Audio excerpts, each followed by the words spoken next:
Hello friends. स्वागत है आपका आपके अपने चैनल हमारा अक्षच पर। फ्रेंड्स, आज हम एक ऐसे टॉपिक पर चर्चा करना चाहते हैं जो सवाल मेरे दिमाग में बहुत टाइम से था और मैं ऑब्वियसली इसके बारे में काफी पढ़ रहा था।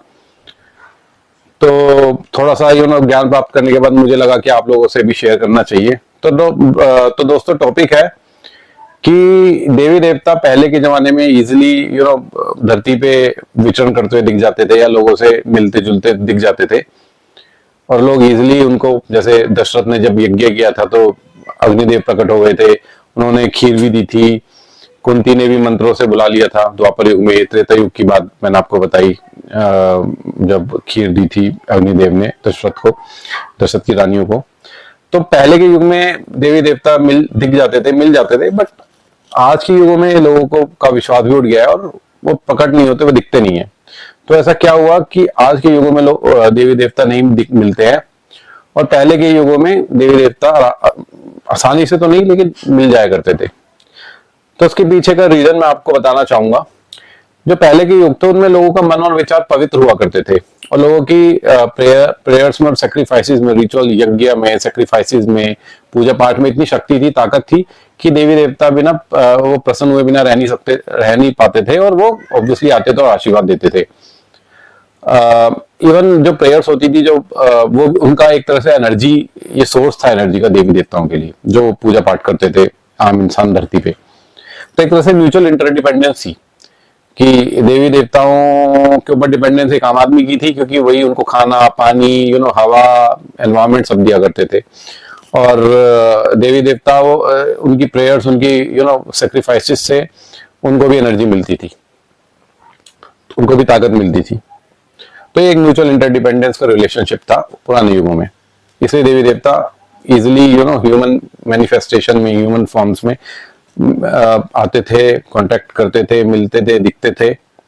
एक म्यूचुअल इंटरडिपेंडेंसी दोनों ही बहुत ताकतवर थे अपने अपने एरिया में। लेकिन आज के युग में, कलयुग में क्या हुआ, लोगों की मेटेरियलिस्टिक डिजायर्स जो है इतनी ज्यादा हो गई, अधर्म इतना ज्यादा हो गया, लोगों के सेल्फिश डिजायर्स और मेटेरियलिस्टिक डिजायर्स इस लेवल पे हो गई।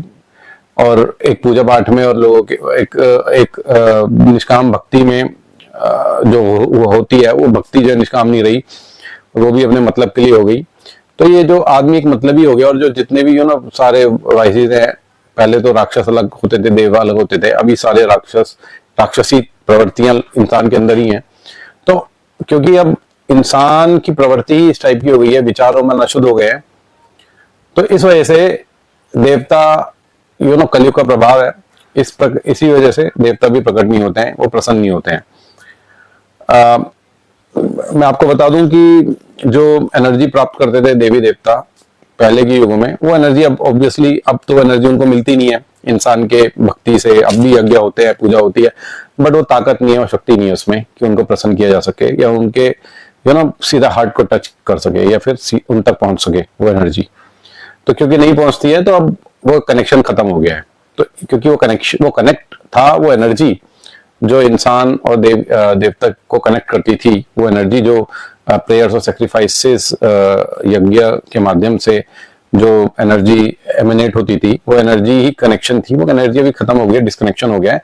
तो अभी देवता भी नहीं आते हैं और इंसान भी उन तक नहीं पहुंच पाते हैं। तो क्योंकि देवता नहीं आते हैं, तो अगर कोई इंसान प्रेम भाव से भक्ति करेगा और उनको प्रसन्न करने की कोशिश करेगा, तो डेफिनेटली वो जरूर प्रसन्न होंगे। और अगर वो कनेक्ट बना पाया कोई भी इंसान, तो डेफिनेटली वो दर्शन कर सकता है उनके। बट क्योंकि एक आम इंसान उस लेवल का रह नहीं गया, उस लेवल का purity of heart, purity of soul, या फिर निष्काम कर्म और निष्काम भक्ति लोगों की रह नहीं गई है, मतलब के साथ हो गई है, मटेरियलिस्टिक डिजायर्स के साथ हो गई है। और वाइसेस इतने आ गए, क्रोध, लोभ, मोह, सब सारे वाइसेस लोगों के अंदर हैं, अंदर ही हैं। इस वजह से वो कनेक्ट नहीं बन पाता है और देवी देवता इस धरती पे आते नहीं और प्रकट नहीं होते हैं।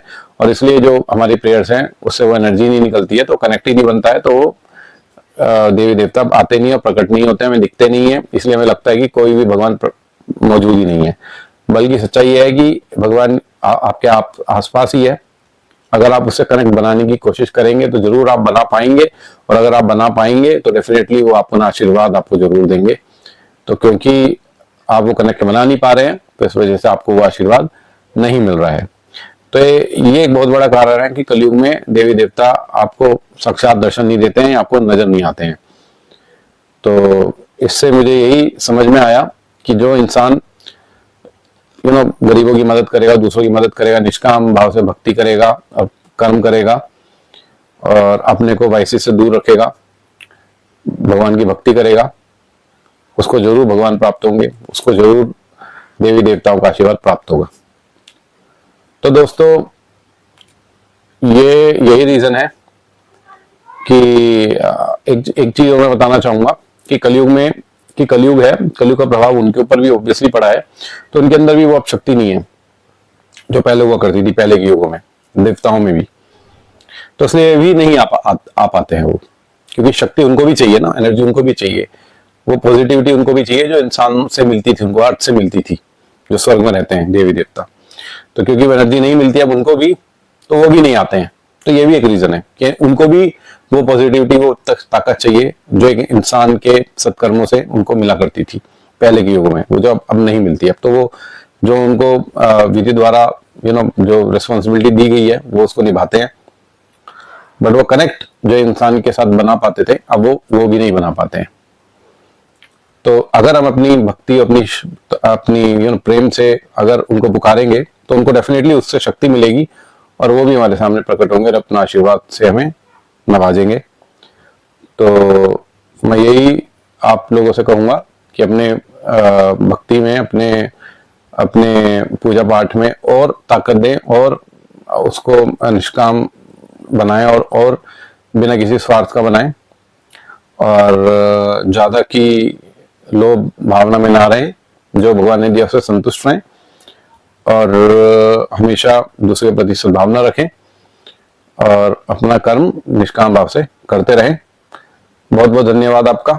मेरा यही इसी टॉपिक में मैं चर्चा करना चाहता था।